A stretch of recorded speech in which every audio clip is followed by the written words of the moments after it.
बिस्मिल्लाहिर्रहमानिर्रहीम। आज हम एएस लेवल अकाउंटिंग, इसका कोड है 9706 वेरिएंट 22, इसका मई जून 2022 का क्वेश्चन नंबर 2 करने जा रहे हैं। क्वेश्चन नंबर 1 ऑलरेडी रिकॉर्डेड है, आपको क्रैचेस एकेडमी के यूट्यूब चैनल की प्लेलिस्ट पे मिल जाएगा। इसके अलावा 2021 से लेके 2017 तक पेपर 1 एंड पेपर 2, ये मैंने दोनों विंटर और समर दोनों के टर्म्स के पेपर कराए हैं, ये भी आपको वहाँ मिलेंगे। प्रैक्टिस के लिए इट्स वेरी गुड रिसोर्स, और प्रैक्टिस के लिए पास्ट पेपर्स हमेशा से बहुत इंपॉर्टेंट होते हैं। आप एग्जामिनर का ट्रेंड भी पता चलता है वो क्या पूछ रहा है, और 5 इयर्स के पेपर अगर आप सॉल्व कर लेते हैं तो इंशाल्लाह you will be getting A plus in your exam. So let's start from question number 2।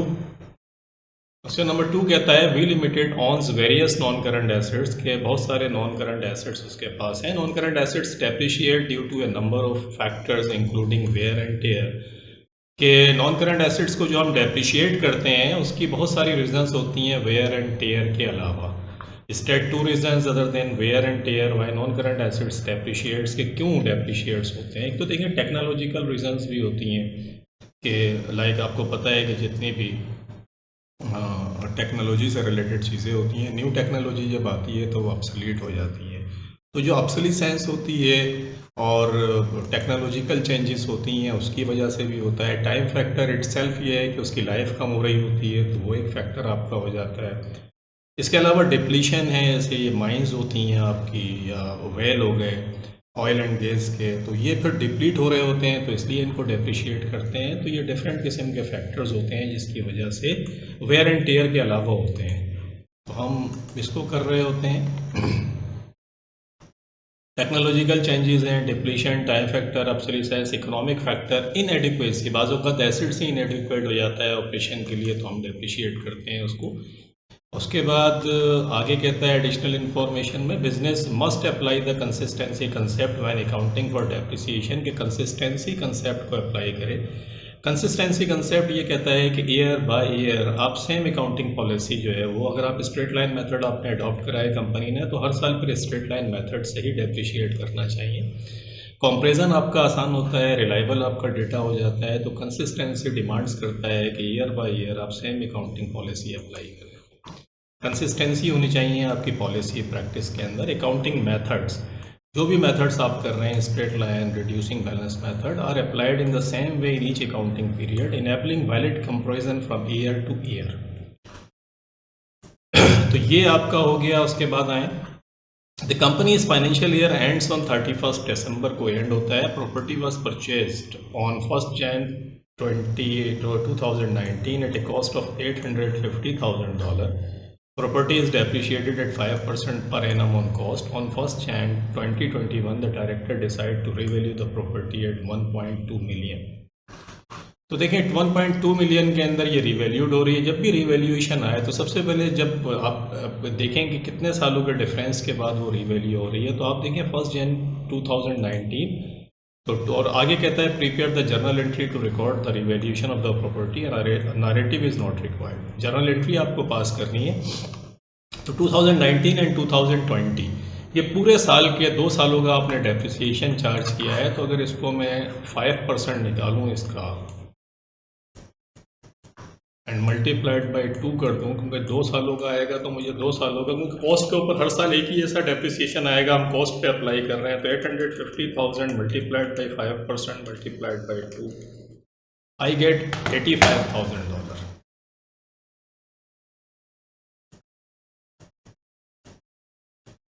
ये इसका एक्यूमुलेटेड डेप्रिसिएशन है। अगर मैं इसमें से इसको माइनस कर दूं तो मेरे पास नेट बुक वैल्यू आ जाएगी 765,000।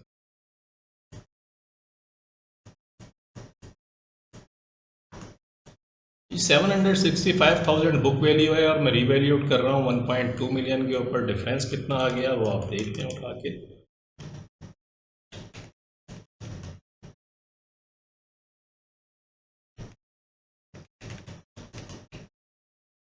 435।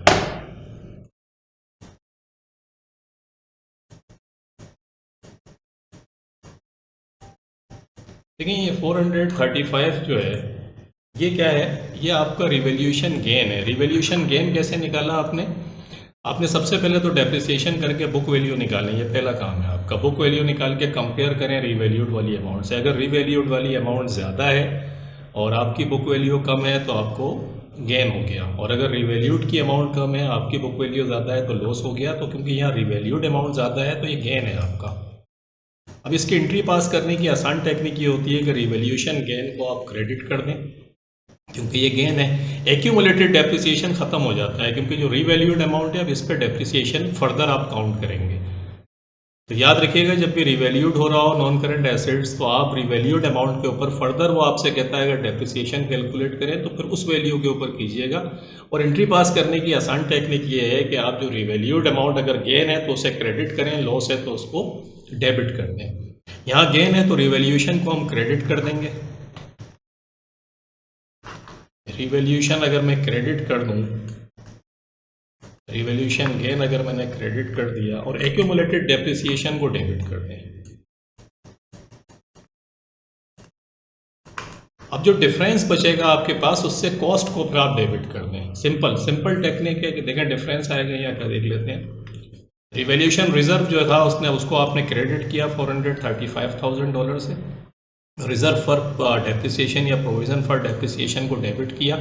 अब जो डिफरेंस है वो कितना बचा, 350,000। Debit and credit must be equal होने चाहिए। इक्वल नहीं हो रहे हैं, कितना डिफरेंस है वो एग्जैक्टली प्रॉपर्टी पर डाल दें। तो प्रॉपर्टी को डेबिट करेंगे 350,000 से। एक्चुअली आपको 350,000 का गेन हुआ है इसके ऊपर, क्योंकि ओवरऑल रिजर्व था 435 का, उसमें एक्यूमुलेटेड डेप्रिसिएशन की एडजस्टमेंट के बाद जो आपको फ़ायदा हुआ वो कितना हुआ, 435 का 350,000 का गेन आपको प्रॉपर्टी के अंदर इजाफा हुआ है। तो प्रॉपर्टी को डेबिट करें, रिजर्व प्रोविजन फॉर डेप्रिसिएशन को डेबिट करें और रिवैल्यूएशन रिजर्व को क्रेडिट कर दें। तो keep it in your mind, revaluation reserve अगर क्रेडिट के अंदर है, फ़ायदा हो रहा है तो उसे क्रेडिट करेंगे, एक्यूमुलेटेड डेप्रिसिएशन को डेबिट करेंगे, और अगर रिवैल्यू और जो डिफरेंस है वो फिर एसेट के नॉन करंट एसेट्स को डेबिट कर देंगे।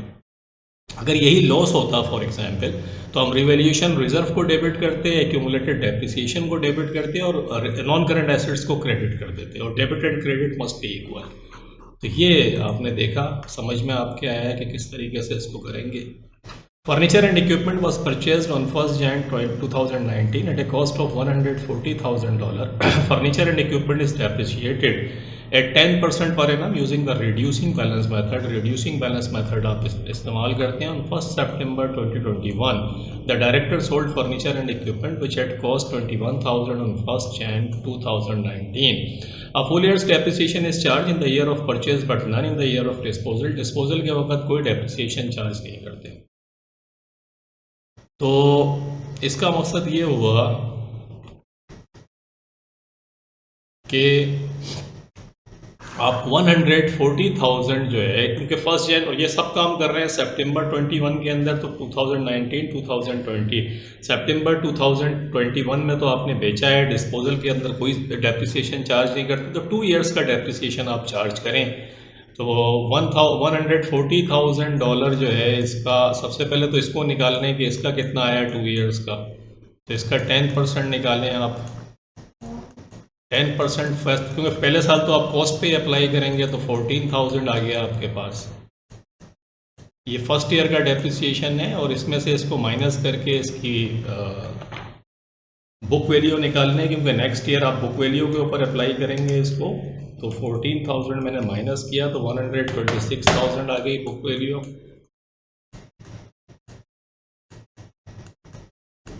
और 126,000 का अगर 10% निकालें तो कितना आ जाएगा, 12,600। तो ये 12,600 सेकेंड ईयर का, फर्स्ट ईयर का 14,000, इन दोनों को अगर प्लस कर दें लाके तो कितना आ जाएगा,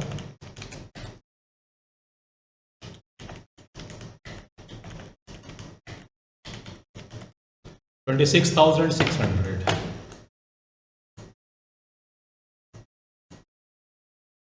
और ये अगर 140,000 में से माइनस कर दें तो बुक वैल्यू आपके पास आ जाएगी 113,400।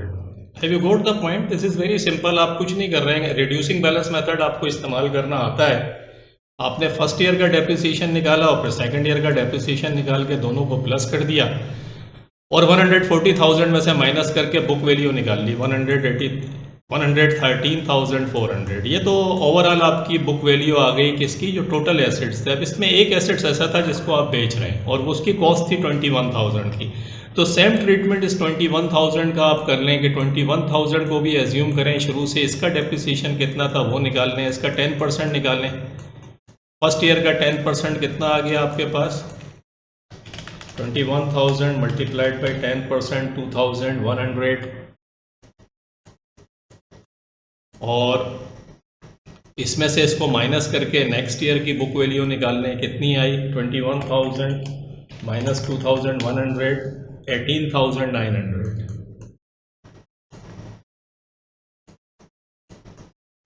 मल्टीप्लाइड बाई फिर 10% निकालने। सिंपल कैलकुलेशन है, बस सिर्फ आपका थोड़ा सा रिड्यूसिंग बैलेंस मेथड को इस्तेमाल करना आता है आपको। 1890 ये सेकेंड ईयर का डेप्रिसिएशन निकल आया आपका।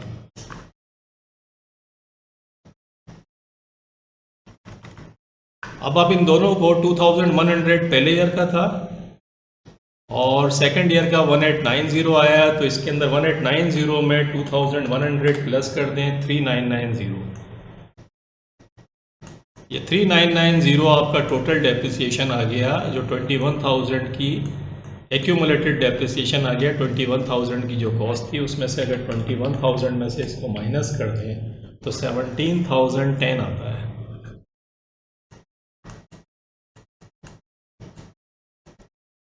ये बुक वैल्यू आ गई। अब आपको पता है कि ये बुक वैल्यू इसकी है और टोटल बुक वैल्यू आपके पास 113,400 टोटल की आई थी। तो 113,400 जो आपके पास बुक वैल्यू होती है उसमें से ये बुक वैल्यू अब आपके पास नहीं है क्योंकि ये आपने डिस्पोज कर दी। तो इसको सिंपल इसमें से माइनस कर दें। 113,000 जो आपके पास ऊपर आया था 113,400 में से माइनस कर दें 17,010, ताकि नेट बुक वैल्यू आपके पास आ जाए जो बची है आपके पास। तो नेट बुक वैल्यू आपके पास जो बची है, क्योंकि रिड्यूसिंग बैलेंस मेथड हमेशा बुक वैल्यू के ऊपर लगता है, 96,390।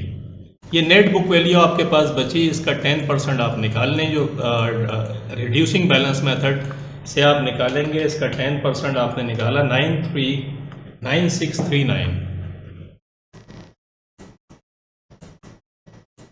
9639 जो है ये एक्चुअली आपका डेप्रिसिएशन चार्ज है जो सेकेंड ईयर जो आपका होगा, क्योंकि इसने यही मांगा था आपसे। कहता है calculate the charge for depreciation of furniture and equipment for the year ended 31 December 2021।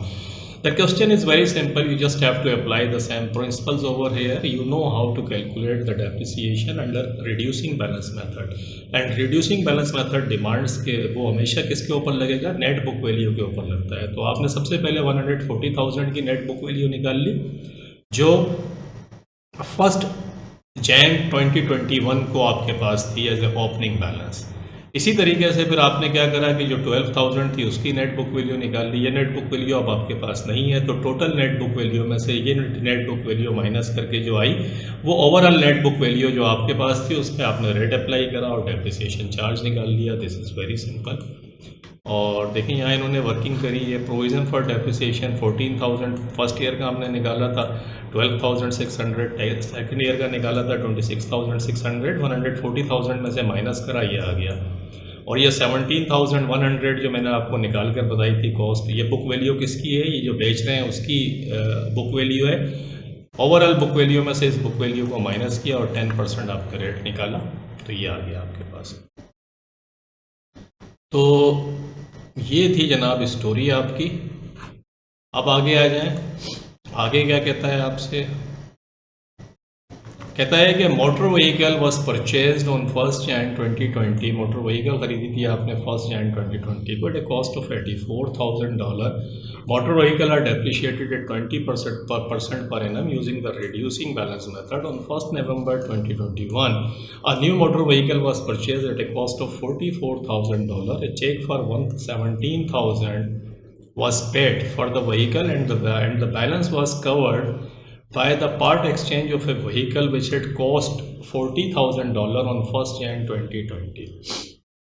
यानी 1 Jan 2020 को आपने ख़रीदी थी, कॉस्ट थी 40,000 की, और ये ट्रांजेक्शन आप 21 के अंदर कर रहे हैं। कहते हैं full years depreciation is charge in the year of purchase but not in the year of disposal. तो इसका मकसद ये हुआ कि 1 Jan से लेके 2020 का तो आपने पूरा डेप्रिसिएशन निकाला होगा, और 2021 में तो आप बैठे हुए हैं, तो इस साल तो आप क्योंकि डिस्पोजल हो रहा है तो उस साल का नहीं निकालेंगे, तो सिंपल फर्स्ट ईयर का आप निकाल लें। तो देखिए 40,000 जो डिस्पोजल जो आपने पार्ट एक्सचेंज करा है, इसका 20% अगर हम निकालें तो ये 8,000 बनता है, और 40,000 में से 8,000 को माइनस कर दें तो इसका मकसद है 32,000 ये बुक वैल्यू है जो आप एक्सचेंज कर रहे हैं, बुक वैल्यू। और जो आप मशीन ख़रीद रहे हैं 44,000 की आपने मशीन ख़रीदी, ये बता रहा है आपको। इसमें आपने पेमेंट कितनी करी, 17,000 की आपने पेमेंट कर दी। तो 17,000 की जब पेमेंट कर दी आपने, माइनस कर दें 27,000, यानी 27,000 आपको पे करना था। 27,000 आपने पे नहीं करा, बल्कि अपनी मोटर व्हीकल उसको दे दी। तो जो मोटर व्हीकल आपने दी उसकी बुक वैल्यू कितनी है, 32,000। पे कितना करना था, 27,000। डिफरेंस कितना है, 5,000। ये लॉस ऑन डिस्पोजल है, this is called loss on disposal. तो इसको याद रखिएगा कि जो आप दे रहे हैं अगर उसकी वैल्यू ज़्यादा है और पे कम करना है तो लॉस हो जाएगा। पे ज़्यादा करना होता और आपकी बुक वैल्यू कम होती तो डेफिनेटली फिर गेन आपको होता। तो अभी तो लॉस है क्योंकि पे आपको कम करना था, बुक वैल्यू ज़्यादा है, तो लॉस आपके पास 5,000 का आ गया। कहता है prepare the motor vehicle disposal account. Motor vehicle disposal account आपको बनाना है। डिस्पोजल अकाउंट बनाने के लिए मज़ीद आपको कोई कैलकुलेशन करने की ज़रूरत नहीं है। जो डिस्पोजल अकाउंट हमेशा उसका बनता है जिसको आप बेच रहे होते हैं, जिसको आप पार्ट एक्सचेंज कर रहे हैं। अभी तो पार्ट एक्सचेंज करा है आपने, तो पार्ट एक्सचेंज करने के लिए हम डिस्पोजल को अकाउंट को जब इस्तेमाल करते हैं तो इसकी ट्रीटमेंट याद रखिएगा। सबसे पहले हम कॉस्ट को, जो मशीन है मोटर व्हीकल है, उसको क्लोज करेंगे। उसको क्लोज करने की क्या एंट्री पास करेंगे, उसकी एंट्री पास करेंगे, क्योंकि ये कॉस्ट जो है 40,000 की, ये डेबिट साइड के ऊपर होगी। तो अब इसको क्लोज करेंगे तो क्या करेंगे, इसको क्लोज करते हुए ये करेंगे, मोटर व्हीकल को क्रेडिट करेंगे, डिस्पोजल अकाउंट को डेबिट कर देंगे। तो पहली एंट्री क्या होगी डिस्पोजल की, कि डिस्पोजल को डेबिट करेंगे और मोटर व्हीकल अकाउंट को क्रेडिट करेंगे 40,000 से। सेकंड, एक्यूमुलेटेड डेप्रिसिएशन जो 8,000 का है, ये क्रेडिट नेचर का होता है, तो इसको डेबिट करेंगे ताकि ये क्लोज हो जाए, क्योंकि अब ये एसेट है ही नहीं हमारे पास। तो एक्यूमुलेटेड डेप्रिसिएशन को डेबिट करके क्लोज कर देंगे और डिस्पोजल को क्रेडिट करेंगे। तो दो एंट्रीज आपकी समझ में आई। हम डिस्पोजल अकाउंट देखते हैं ताकि आप समझते चले जाएं।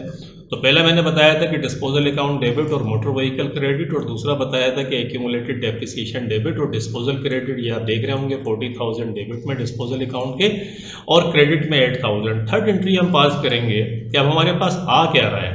तो आने वाली चीज़ हमारे पास क्या है, मोटर व्हीकल है। अब ये है कितने की मोटर व्हीकल, 27,000 की मोटर व्हीकल हमारे पास आ रही है, और हमारे पास से जा क्या रहा है, एक मोटर व्हीकल हमारे पास से जा रही है। कितने की जा रही है मोटर व्हीकल, 32,000 की मोटर व्हीकल हमारी जा रही है। तो इसका मतलब है जाने वाली की वैल्यू ज़्यादा है तो डिफरेंस आया, डिफरेंस लॉस होगा, जिसको इनकम स्टेटमेंट के अंदर ट्रांसफ़र कर देते हैं। तो ये इनकम स्टेटमेंट 5,000।